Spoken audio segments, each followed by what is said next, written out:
On the campaign trail, Trump said he planned to stop Russia's war on Ukraine by his inauguration day. Before I even arrive at the Oval Office, shortly after I win the presidency, I will have the horrible war between Russia and Ukraine settled. He would have never done it. Trump takes office on January 20th, and the clock is ticking. I'm Jeremy Dirac, a journalist at Kyiv Post. If you haven't been following, let's catch you up on what's happened in the week since Trump won the presidential election on November 5th. He is now the second president in U.S. history to win non-consecutive terms.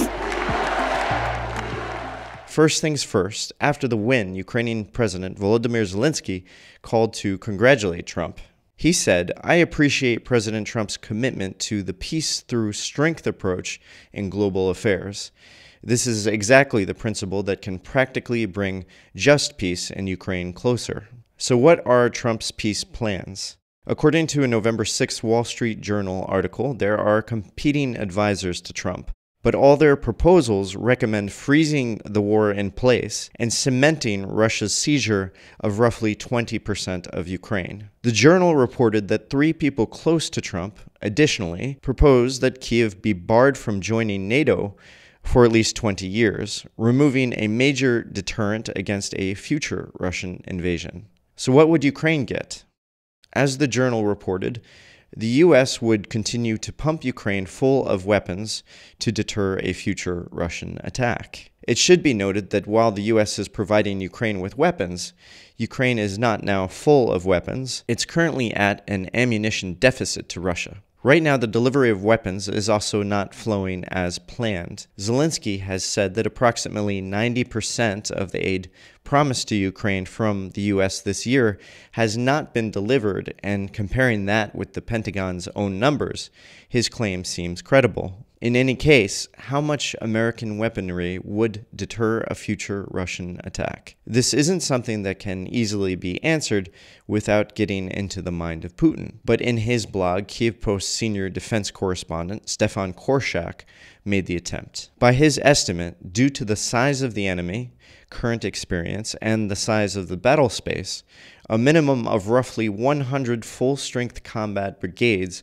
would be needed to make Russia truly think twice about not resting its troops, rebuilding, and attacking Ukraine again at some point in the future. He estimates 100 of these combat brigades would cost the U.S. roughly $250 billion.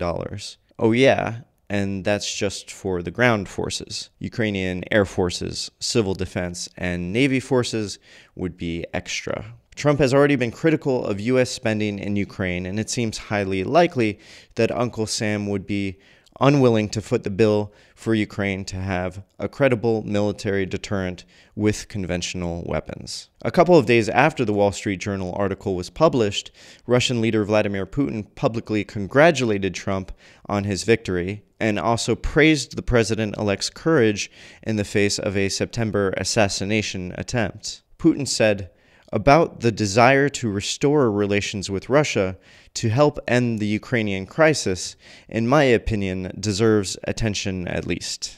Meanwhile, Russian television, likely with Kremlin approval, also congratulated Trump in an unusual way by displaying nude modeling photos of his wife, Melania, that she'd taken for GQ magazine. In its November 8th Russian offensive campaign assessment, the US-based Institute for the Study of War reported that Putin appears to be assuming that Trump will defer to the Kremlin's interests and preferences without the Russian Federation offering any concessions or benefits in return. On November 7th, in an address, Putin told Valdai Club, a Moscow-based think tank, that the U.S. should initiate talks and that Russia would only consider resetting relations with the United States if it stopped supporting Ukraine altogether and dropped all sanctions against Russia. Several people familiar with the matter told the Washington Post that Trump and Putin also had a phone call which Trump had reportedly taken from his resort in Florida. According to the Post,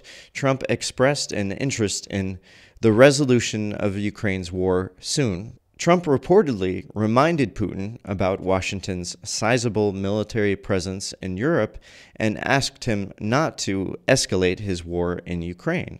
However, on Monday, Kremlin spokesperson Dmitry Peskov told reporters there was no such phone call. Это чистая выдумка. То есть это просто ложная информация. Какой-либо подготовки сейчас пока не ведется, никаких сигналов мы не получаем. In any case, if the call happened as reported, then Putin did not listen to Trump. On Saturday night, Russia launched 145 drones at Ukraine, the most ever in a single nighttime attack of the war. Thanks for watching. If you'd like more content like this, like the video and subscribe to Kyiv Post.